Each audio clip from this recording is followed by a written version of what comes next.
would actually like to zoom out a little bit before we get to that to set the scene for the conversation.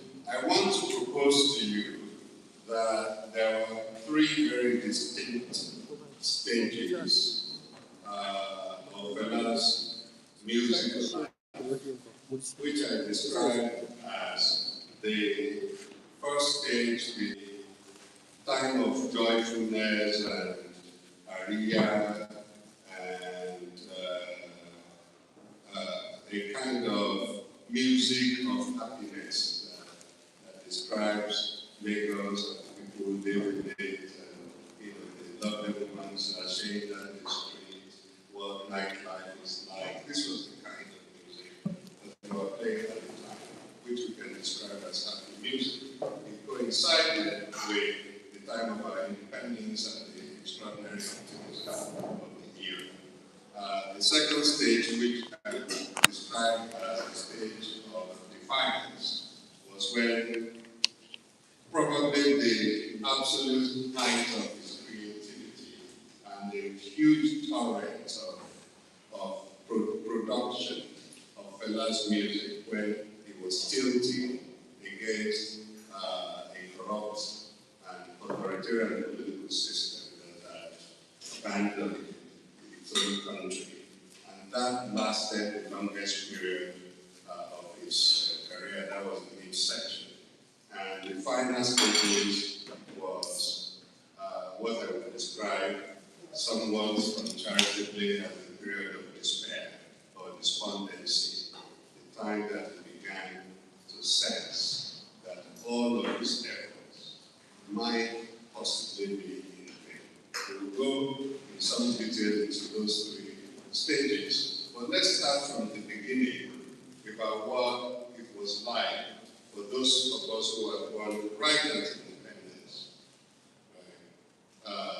What it was like growing up in Nigeria at that time, which will explain the kind of music that Fela and many people at that time were playing.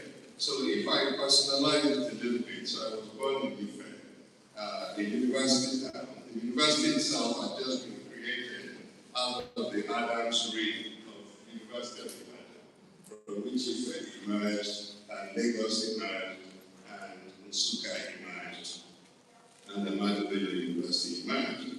Ibadan was the intellectual heartland of what became Nigeria for all those times, and all the other places were inheritors of that tradition. So Ife University had just been created, and like all these other new universities that were created at the time, they poached all the great professors from Ibadan. So I grew up constantly seeing and reading about people like Wole Soyinka and so on. Nolaro Timi, the Department of Comparative Literature in Ife that Soyinka headed at the time, was like going through this enormous creativity era, Jimmy Sholanke and all these people. And at the time that I got into primary school, just about the time the first book was announced in January 1966, we used to go every Sunday to the local theater to go and watch these plays that were being created by Olarotomi and the rest of them before they traveled. So they were, trying them out and so on, and it was free for kids to attend. We were acting in Shakespeare plays in elementary school. It was a very ambitious country, very optimistic. People felt that it was normal to get things done. And so that kind of optimism inflected all aspects of national life. We had, seen some really globally recognized writers already emerging, like Chinua Achebe and so on, and a few others. Amos Tutuola had become a sensation and so on. So this was a time that people felt that the sky was the limit for Nigeria just coming out of independence. It was seen as the country most likely to succeed. John Kennedy invited Tafawa Balewa to the White House as kind of this representative of all these newly decolonized societies globally. So Nigeria at that time was where it was happening. And so, Fela's music, I propose to you, reflected that period where it was high life, it was fun music, party scenes in Lagos, and that's what he did for like the first 7 years or so, since he came back from England after music school. And had formed, or reformed Kula the Beatles upon his time. So if you look at his catalog throughout that period, that was what that was about. So at this period, I wasn't fully conscious of Fela a musician. I was just conscious of high life as music of enjoyment, that we also played my father at this old and the LPs, both at 70 RPH and 45 RPH, and we'll stack them up and we'll be dropping one by one. And then we played all the Apala, Naruna Ishala, Babangani, the whole universe of music was open to us going on. But Fela wasn't in front of me at that time. That would come with my teenage years.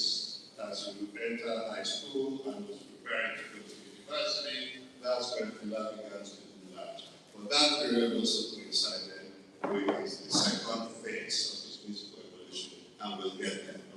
And I'd like to cue one song first, out of you for song that he released upon his return from Trinity, which is High Life, and the 45 single, the RK, label at Boko on one side, and Ferrer on the other side. Boko was just like, can you give us Boko, please?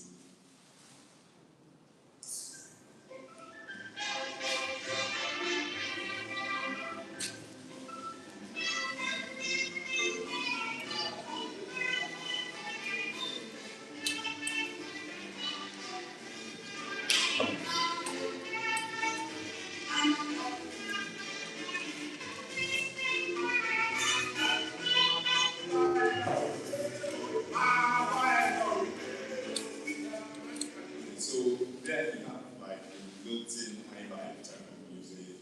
Flight. Yeah. Bounce.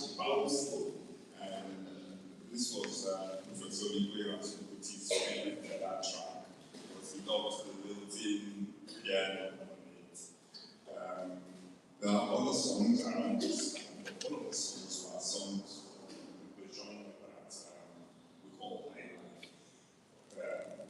There were songs that were pleasurable, good to listen to. How about Lido? Yes. That would be a good illustration of that period.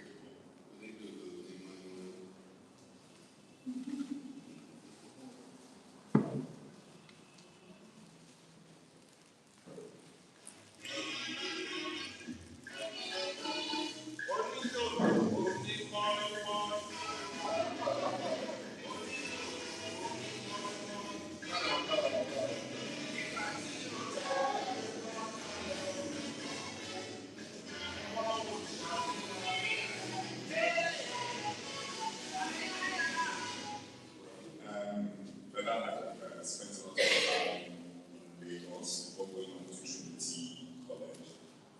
But I lived in Unicom, and Lafayette is the neighborhood next to Unicom, Lagos Island.